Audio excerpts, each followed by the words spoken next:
যখন তোমার পাপ তোমাকে বাধা দিবে না, তোমার ভিতর থেকে একটা বাধা আসবে না যেটা পাপ, বুঝবা যে ঈমান নাই তোমার। যখন ভিতর থেকে পাপ করলে একটা বাধা আসে, বুঝবা তুমি ঈমানদার।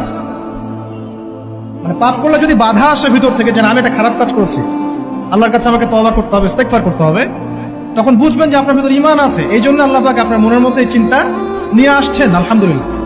যখন পাপ করতে করতে দেখবেন আপনার মনে কোনো ফিলিংসই নাই, তখন বুঝবেন যে আসলে আপনার ভিতর ঈমান আর কিছু বাকি নাই, যেটা আছে খালি ফসকার মতো, একটা নুক্তার মতো। তার মানে একজন লোক জানাকারী হতে পারে, সে যতই ভালো হোক, যদি সে মহিলার সাথে নীরবে সাক্ষাৎ করে বিবাহ বহির্ভূত সম্পর্ক, তাহলে আমরা ওকে জানি বলি। কি বলি? কি বলি? জানি। কি বলি? মানে জানাখোর। কি বলি? কিন্তু আফসোস, আজকে সমাজে মুসলিম এটা মেনে নিয়েছে যে লোকটা জানাকারী কিন্তু মুসলিম, লোকটা সুদখোর কিন্তু মুসলিম, লোকটা মদখোর কিন্তু মুসলিম, লোকটা উগ্র উচ্ছৃঙ্খল কিন্তু মুসলিম, লোকটা মিথ্যেবাদী কিন্তু মুসলিম, লোকটা জালেম কিন্তু মুসলিম। আফসোস, মুসলিমরা এটা তাদের মাথা থেকে বাদ দিয়ে দিয়েছে যে ঈমানের সঙ্গে সঙ্গে শিরিক করে মুশরিকও হয় মুসলমান। এখন বলবে পোশাক যার যার অধিকার, মাইয়ারা ছোট ছোট পোশাক পরবো, তোমরা কি তোমরা সিরিয়াস হবা কেন? একটু ছোট পোশাক দেখলেই, আবার কেউ কেউ বলে আমগো জামার ফিতা দেখলেই তোমার যদি চেতনা দণ্ড দাঁড়ায় যায়, তাহলে তুমি নিজের চোখরে সামলাও, তুমি সিরিয়াস হও কেন? ভাবটা এমন, পোশাকের কোনো দোষ নাই, সব দোষ হলো পুরুষের চোখের, আর সব দোষ পুরুষের চেতনা দণ্ডের।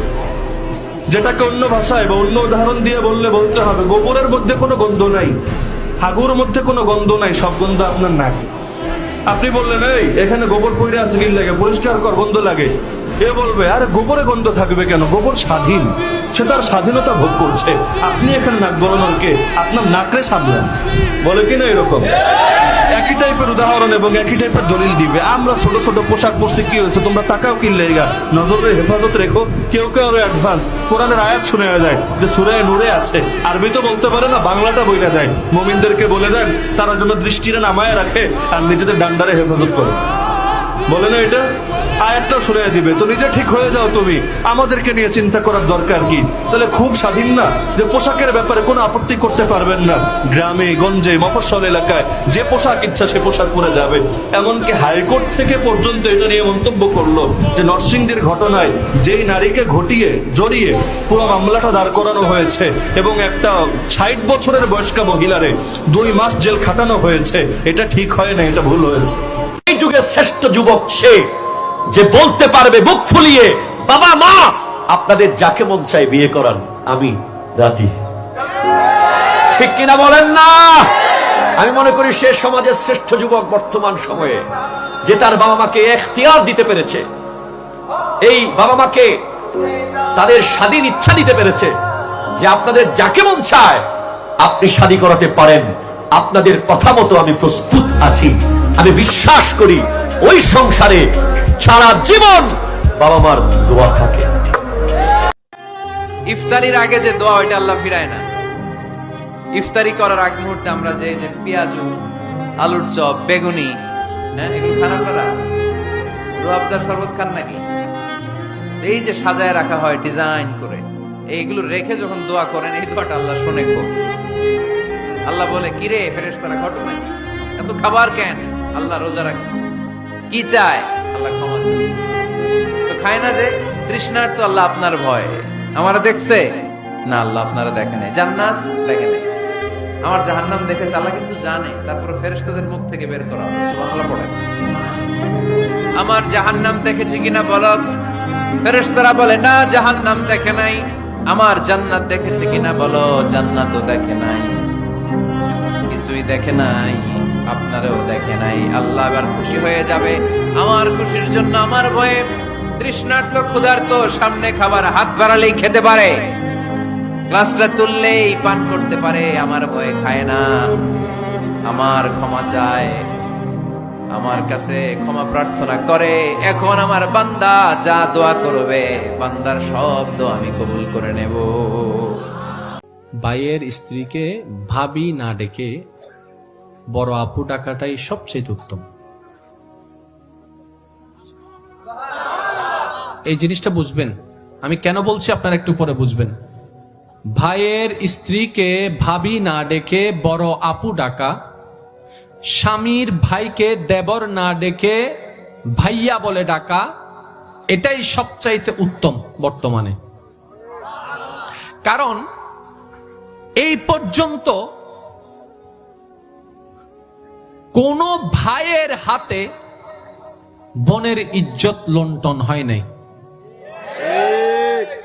এটা একটা কমন সেন্সের বিষয়, একটু বুঝবেন।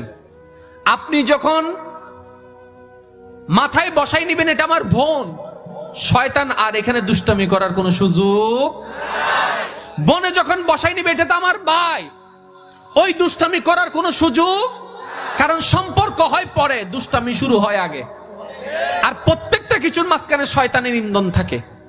তো সেজন্য নবী বলেছেন এটার থেকে বেঁচে থাকবা তোমরা। তা আমার একটা পরামর্শ থাকবে, ভাইয়ের স্ত্রীকে আমরা ভাবি না বলে বড় আপু বলে ডাকবো। বড় আপু ডাকবো।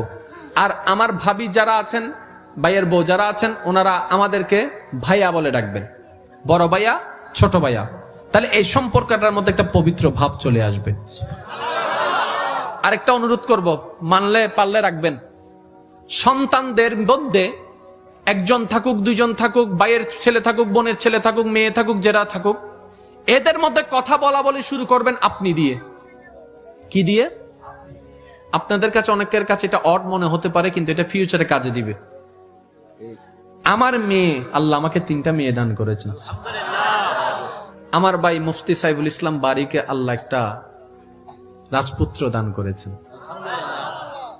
আমার মেয়ে সৈয়দা সায়াবা বাড়ি সবার বড়, তারপরে সৈয়দা সানেখা বাড়ি, তারপরে হয়েছে আমার ভাইয়ের ছেলে সৈয়দ হুসাম বাড়ি, এরপরে আমার মেয়ে হয়েছে সৈয়দা সাউদা বাড়ি। তাহলে 2 মেয়ে বড়, ভাইয়ের ছেলে 3 নাম্বার, আর মেয়েটা তো ছোট্ট যেটা কোলে, এটা বাতে দিলাম। আমার বড় মেয়ে তার ছোট ভাইকে আপনি করে কথা বলে। আরো মজার বিষয় কি জানেন? হোসাম বলে না, বড় ভাইয়া ডাকে। তো একদিন তারা যখন দুষ্টামি করছে, আমি তাকাই রইলাম, আমার মেয়ে ছোট ভাইকে ডাকতেছে, বড় ভাইয়া, বড় ভাইয়া।